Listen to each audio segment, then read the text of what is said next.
नमस्कार दोस्तों, सामाजिक अध्ययन REET level second most important क्वेश्चनों की सीरीज में आप सबका बहुत बहुत स्वागत है दोस्तों। इसमें हम आपको बता रहे हैं आरबीसी और एनसीईआरटी बुक्स के आधार पर मोस्ट इम्पॉर्टेंट क्वेश्चन जो कि आपकी रीट एग्जाम के लिए बहुत ही कारगर सिद्ध होंगे। ये दोनों में काम आएंगे, आपके पात्रता परीक्षा में भी आपके लिए महत्वपूर्ण रहेंगे और इसके अलावा जो मेन एग्जाम आप दोगे 2023 जनवरी के अंदर, उसमें भी आपके लिए ये लाभदायक होंगे। तो चलिए आज की सीरीज स्टार्ट करते हैं।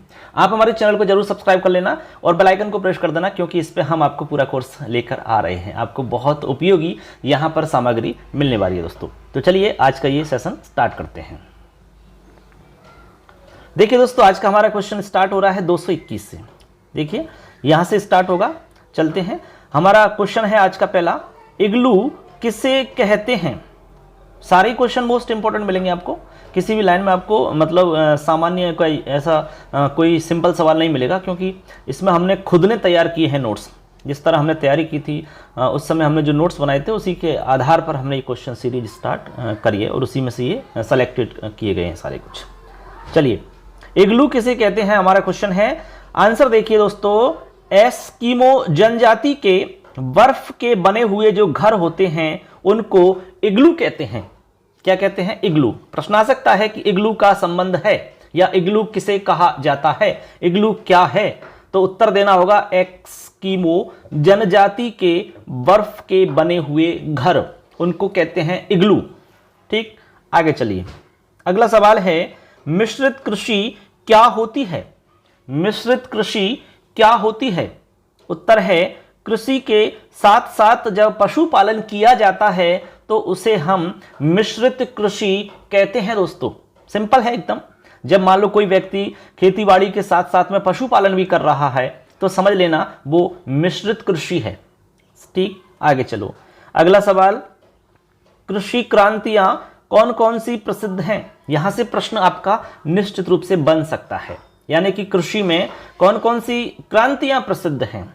चलिए देखते हैं आंसर में। हरित क्रांति, हरित क्रांति का संबंध कृषि उत्पादन से है दोस्तों। ऐसा सवाल पूछा जा सकता है कि आप इनमें मिलान करिए आपस में। ठीक है, तो मिलान करने के लिए आ सकता है, हरित क्रांति को मिलान करना है, इसके अलावा श्वेत क्रांति का मिलान करना है, नीली क्रांति का मिलान करना है। तो इस तरह का सवाल भी बन सकता है और डायरेक्ट सिंगल सवाल भी पूछा जा सकता है कि नीली क्रांति का संबंध है दुग्ध पालन से या मछली उत्पादन से या झींगा मछली उत्पादन। इस तरह के सवाल पूछे जा सकते हैं। तो हरित क्रांति का संबंध हो गया कृषि उत्पादन से। दूसरा है श्वेत क्रांति। श्वेत क्रांति का संबंध है दोस्तों दुग्ध उत्पादन से। उसके बाद में है नीली क्रांति। नीली क्रांति का संबंध है मछली उत्पादन से। और चौथी है गुलाबी क्रांति। गुलाबी क्रांति का संबंध है झींगा मछली उत्पादन से। किससे है? झींगा मछली उत्पादन से गुलाबी क्रांति का संबंध होता है। इस तरह आपको कृषि की क्रांतियां जो कि प्रसिद्ध हैं उनको ध्यान रखना होगा, यहां से प्रश्न बन सकता है। अगला सवाल देखिए, इंद्रधनुषी क्रांति का संबंध किससे है। यह प्रश्न पूछा गया है, इंद्रधनुषी क्रांति का संबंध किससे है। उत्तर सुनिए, सभी क्रांतियों पर नियंत्रण रखने से संबंधित है। क्या? इंद्रधनुषी क्रांति का संबंध। इंद्रधनुषी क्रांति का संबंध है सभी क्रांतियों पर नियंत्रण से। ठीक, ऐसे इसमें हमने दो क्रांति और लिखी हैं। धूसर क्रांति, ये एक्स्ट्रा लिखी है जानकारी के लिए। धूसर क्रांति का संबंध है सीमेंट उत्पादन से और काली क्रांति का संबंध है पेट्रोलियम से। ठीक है, ये भी मोस्ट थी तो हमने नीचे लिख दिया उनको। तो इस तरह से ध्यान रखना कि इंद्रधनुषी क्रांति का संबंध हो गया सभी क्रांतियों पर नियंत्रण से। इसके अलावा धूसर क्रांति का संबंध सीमेंट उत्पादन से है और काली क्रांति का संबंध आपका पेट्रोलियम से होता है। ठीक है, चलिए आगे देखते हैं।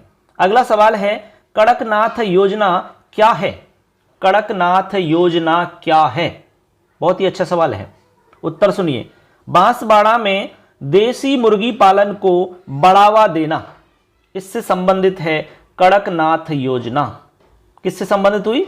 बांसवाड़ा में देशी मुर्गी पालन को बढ़ावा देने के लिए जो योजना चलाई गई है उसका नाम है कड़कनाथ योजना। ठीक है, ऐसे।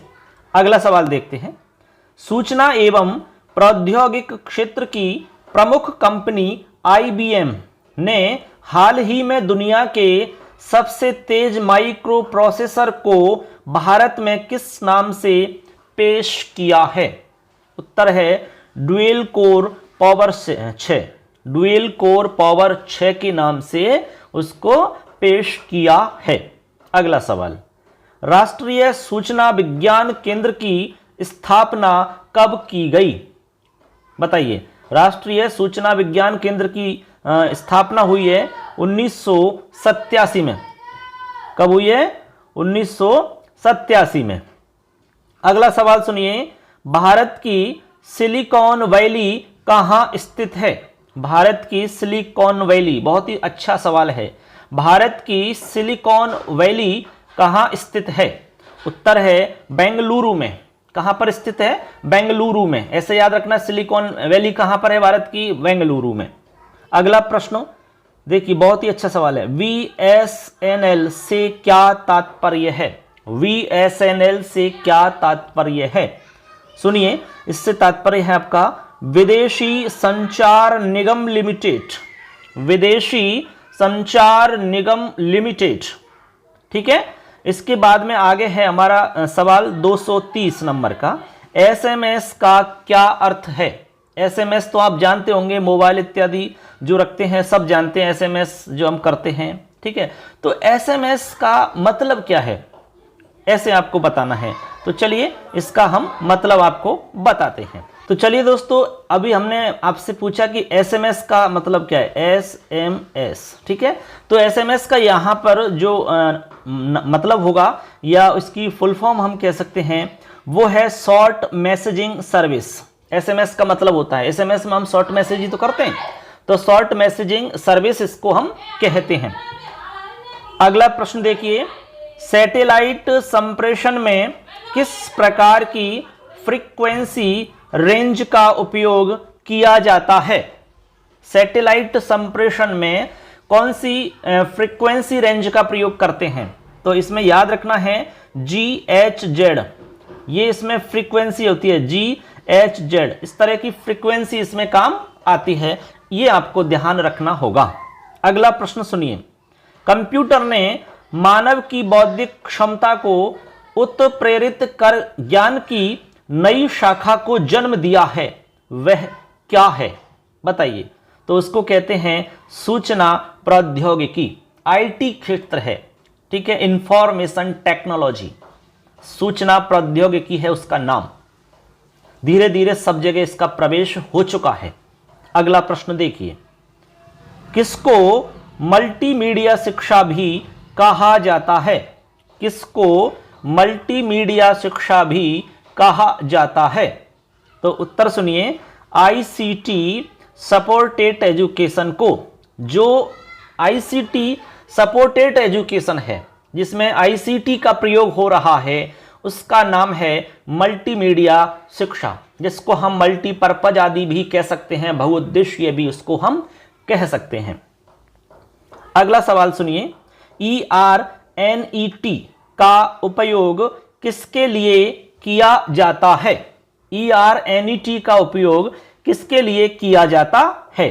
तो उत्तर है इसका educational and research network, educational and research network के लिए इसका उपयोग किया जाता है। अगला प्रश्न, कौन सा e learning platform IIT Kanpur द्वारा विकसित किया? बताइए। ई लर्निंग प्लेटफॉर्म जिसके माध्यम से ऑनलाइन मतलब शिक्षा व्यवस्था की जा रही है, ई लर्निंग की व्यवस्था की जा रही है, वह कौन सा प्लेटफॉर्म है? तो उसका नाम है बृहस्पति। क्या है? बृहस्पति। अगला प्रश्न, TKDL का पूरा नाम क्या है? TKDL का पूरा नाम क्या है? ये ऐसा पूछा जा सकता है।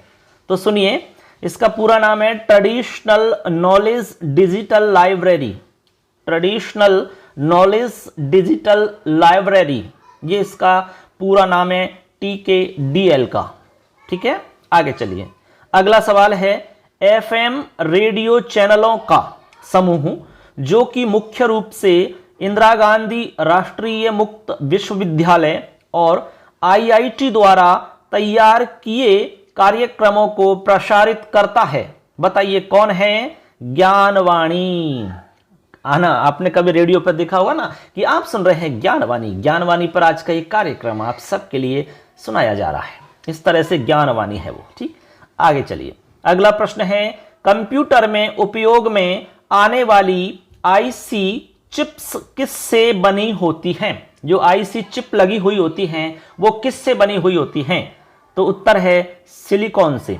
किससे बनी होती हैं? सिलिकॉन से। ये याद रखना है आपको। अगला सवाल, 8 बिट्स का एक संग्रह कहा जाता है। 8 बिट से मिलाकर के एक संग्रह जो बनता है उसका क्या नाम है? उत्तर है बाइट। कुल मिला के ये हुआ कि 8 बिट से एक आपको बाइट बनता है। एक बाइट का निर्माण होता है, ऐसे समझो। 8 बिट बराबर 1 बाइट। ठीक है, ऐसे। अगला सवाल है, ALU का अर्थ क्या है? ALU कंप्यूटर में काम आने वाली चीजें। ALU इसको कहते हैं arithmetic logical unit. Arithmetic logical unit ALU की फुल फॉर्म है। ठीक है, आगे चलिए। देखिए अगला हमारा सवाल है 241 नंबर का। प्रश्न को पढ़ते हैं। कंप्यूटर में स्मृति को मापने की सबसे बड़ी इकाई क्या है? सबसे बड़ी इकाई, उसकी बुद्धि को मापने के लिए, कितनी उसकी क्षमता है उसको मापने के लिए। जैसे आपने चिप वगैरह देखी होंगी, मेमोरी कार्ड आपने जीबी का देखा होगा, एमबी में देखा होगा। तो इसमें कंप्यूटर की जो स्मृति को मापते हैं उसमें सबसे बड़ी इकाई क्या है? तो याद रखना है टीबी है, यानी टेराबाइट। ऐसे टीबी का मतलब टेराबाइट होता है।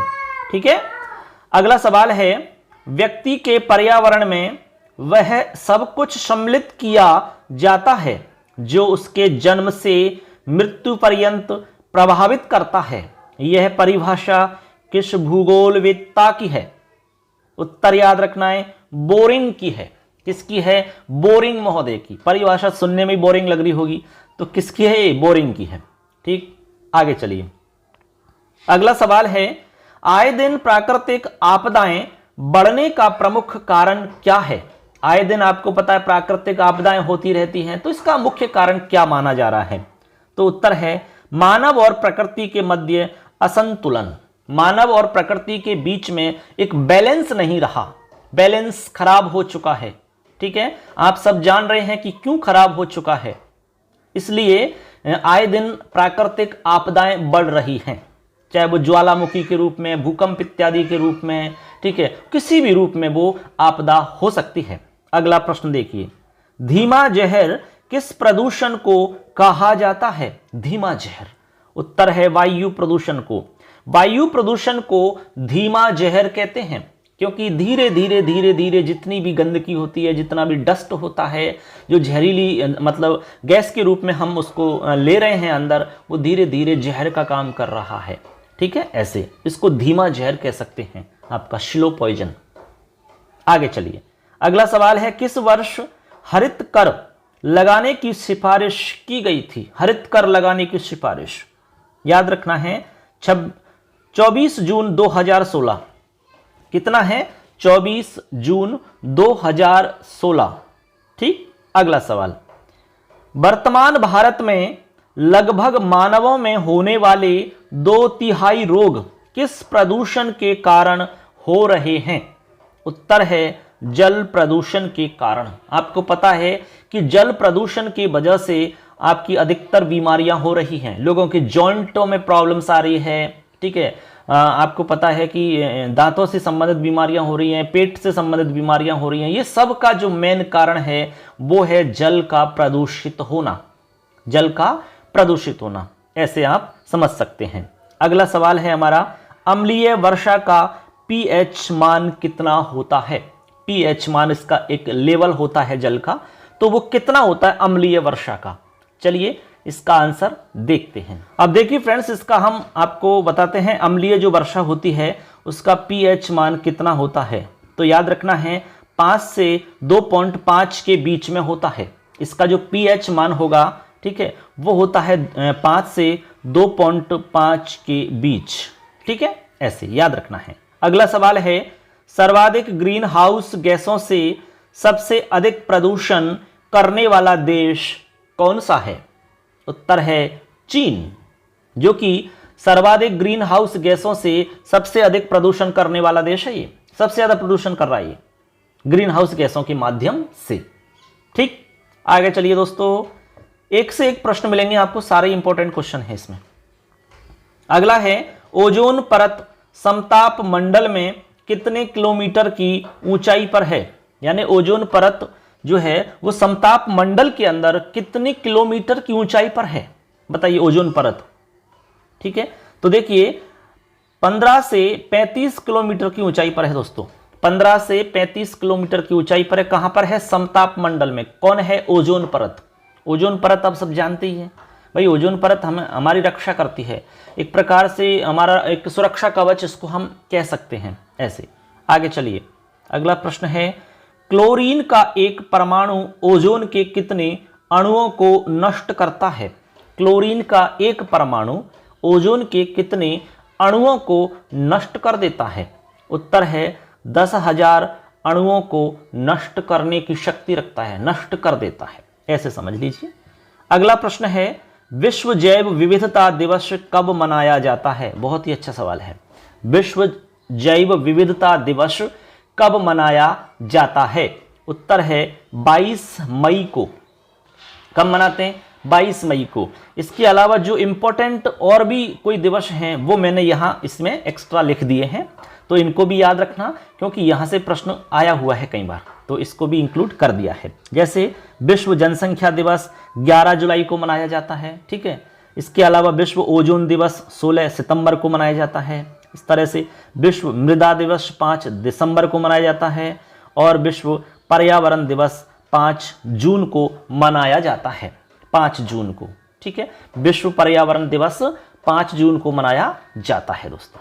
ऐसे चलें आगे। चलिए, अगला सवाल है हमारा, राष्ट्रीय पर्यावरण अभियांत्रिकी शोध संस्थान कहां पर स्थित है? समझ गए, राष्ट्रीय पर्यावरण अभियांत्रिकी शोध संस्थान स्थित है नागपुर में। कहां पर है? नागपुर में। स्थापना कब हुई है? 1958 में स्थापना हुई है इसकी। कब हुई है? 1958 में इसकी स्थापना हुई है। ठीक है, आगे चलिए, अगला सवाल, प्रथम विश्व जलवायु सम्मेलन का आयोजन हुआ था? कब हुआ था? ठीक है, यानी कहां हुआ, ऐसा है ये प्रश्न। प्रथम विश्व जलवायु सम्मेलन का आयोजन कहां हुआ था, ऐसा ये सवाल है। तो ये है आपका जेनेवा के अंदर। कहां हुआ है? जेनेवा के अंदर। ठीक है, और कब हुआ है यदि ये आप जानना चाहते हैं तो आप हमें कमेंट करिए। ठीक है, इससे हमें लगेगा कि भाई आपने यहाँ तक वीडियो देखा है और पूरा वीडियो आप देख रहे हैं, हमें मतलब इससे संतुष्टि मिलेगी, और जो मेहनत आपके लिए हम कर रहे हैं वो हमारे लिए सार्थक हो जाएगी। ठीक है, तो आप बताइए कमेंट करना, तब हम समझेंगे कि हाँ आपने पूरा वीडियो देखा है, तो आपको उसका जवाब मिल जाएगा। अगला सवाल है, भारत में नमामि गंगे परियोजना प्रारंभ हुई? नमामि गंगे परियोजना कब प्रारंभ हुई? 7 जुलाई 2016 को। ठीक है, अगला सवाल, वायुमंडल का संगठन क्या है? यानी वायुमंडल जो है हमारा, इस वायुमंडल में किस किस का मिश्रण है, किस किस से मिलकर के ये बना हुआ है, ऐसे है। तो इसमें किस किस का संगठन है? देखो, N2 है इसके अंदर 78.08%, तो O2 है आपका इसमें 20.94%, AR है इसमें 0.93%, और CO2 है इसमें 0.03%, और अन्य गैसेज हैं इसमें 0.20%। इन सब से मिलकर के बन रहा है आपका वायुमंडल। ये वायुमंडल का हमारा संगठन है। तो सबसे ज़्यादा इसमें नाइट्रोजन गैस है आपकी N2। ठीक है, और O2 कितनी आप देख ही पा रहे हैं। ऐसे ये सबका संगठन इसमें हो जाता है। ठीक, आगे चलिए, अगला प्रश्न बहुत ही इंपॉर्टेंट है, राजस्थान की मीठे पानी की प्रमुख झीलें कौन कौन सी हैं? ठीक है, उनका संबंध किस जिले से है, ये भी आपको ध्यान रखना होगा। जैसे कि जयसमंद झील है, उदयपुर के अंदर है। राजसमंद झील राजसमंद के अंदर है। पिछोला झील आपकी उदयपुर में है। नक्की झील आपकी सिरोही में है, और पुष्कर झील आपकी अजमेर में है। ये सारी की सारी झीलें जो हैं फेमस झील हैं और मीठे पानी की झील हैं दोस्तों। ठीक है, इसमें आगे और भी देखते हैं। तो देखो, इसमें और भी हैं हमारे, आना सागर झील है आपकी अजमेर में, इसके अलावा फतेह सागर झील है आपकी उदयपुर में, इसके अलावा उदय सागर झील है उदयपुर में, फिर गैब सागर झील है आपकी डूंगरपुर में, और नवलखा झील है आपकी बूंदी में। ये सारी की सारी झीलें आपकी इंपॉर्टेंट हैं, एग्जाम में पूछी जा सकती हैं। ठीक, आगे चलिए, अगला जो सवाल है इसमें भी हमने झीलों से संबंधित ही बनाया है और काफ़ी इंपॉर्टेंट है। राजस्थान में खारे पानी की प्रमुख झीलें, इससे पहले हमने आपको मीठे पानी की झील बताई थी, अब आपको खारे पानी की झील बताई जा रही है। इनमें से सवाल आ सकता है निश्चित रूप से, तो इनको थोड़ा याद रख लेना। देखिए यहाँ पर है सामर झील, जयपुर नागौर के अंदर स्थित है आपकी, यानी जयपुर से आप जब नागौर की तरफ जाओगे तो आपके सांभर पड़ता है, सांभर जगह पड़ती है, वहाँ पर ये झील आपको मिलेगी। बहुत विशाल झील है, बहुत बड़ी झील है, जहाँ पर नमक बनता है, बहुत बड़े स्तर पर नमक का बनाने का काम चलता है यहाँ पर। ठीक है, इसके बाद में है डीडवाना झील, जो कि आपकी डीडवाना के अंदर ही है, डीडवाना नागौर में है। इसके बाद पचपदरा झील है बाड़मेर में, लूणकरण सर बीकानेर के अंदर है, डेगाना झील आपकी नागौर में है क्योंकि डेगाना जगह है अलग से। इसके अलावा फलौदी जोधपुर के अंदर झील है, काबो झील जैसलमेर में है, रेवासा झील सीकर में है आपकी, और कोछोर झील आपकी सीकर के अंदर स्थित है। तो इसमें हमने मेन झील आपको यहाँ पर बता दी हैं। इनसे संबंधित प्रश्न कई बार पूछ लिया गया है अलग अलग एग्जाम्स में, तो हमें लगता है कि भाई यहाँ भी आपसे सवाल पूछा जा सकता है। तो आने वाले जो एग्जाम्स हैं आपकी, चाहे वो प्री एग्जाम हो आपकी रीट की, चाहे मेन एग्जाम हो आपकी रीट की, चाहे वो सेकंड ग्रेड है, तो यहाँ से सवाल आपका बन सकता है। ठीक है, इसलिए हमने यहाँ पर एक जगह उसको कलेक्ट कर दिया है। आगे चलिए, अगला सवाल है हमारा, बहुत ही इंपॉर्टेंट सवाल है। राजस्थान का स्थापना दिवस कब मनाते हैं? राजस्थान का स्थापना दिवस मनाते हैं दोस्तों 30 मार्च को। कब मनाते हैं? 30 मार्च को। इसका गठन हुआ है 30 मार्च 1949 को। ठीक है, ऐसे तो राजस्थान की स्थापना दिवस याद रखना है 30 मार्च। अगला सवाल है हमारा, राज्य लोक वाद्य किसे कहते हैं? राज्य लोक वाद्य किसको मानते हैं? तो वो है अलगोजा। क्या है? अलगोजा। अलगोजा तो बहुत सारों ने देखा भी नहीं होगा कैसा होता है, जब आप वाद्य यंत्र पढ़ रहे होते हैं।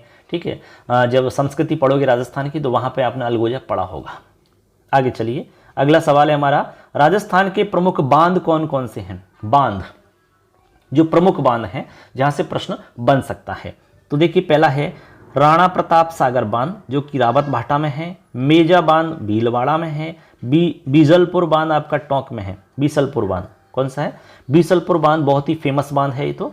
इसके बाद में जवाई बांध पाली में है, जाखम बांध प्रतापगढ़ में है, और पांचना बांध तो राजस्थान में फेमस है, करौली के अंदर। बहुत ही फेमस बांध है। पांचना बांध क्यों फेमस है? बाकी जितने भी बांध हैं उन सब से अलग है, विशेष है, राजस्थान में एकमात्र है। किस लिए फेमस है बताइए आप, इसका जवाब दें कमेंट में। आप हमें लिखना जरूर कि पांचना बांध आखिर क्यों फेमस है, क्या इसमें खासियत है, जो कि करौली में स्थित है। ठीक है, चलिए, इसमें हमारा लास्ट सवाल रहेगा इस सेशन का।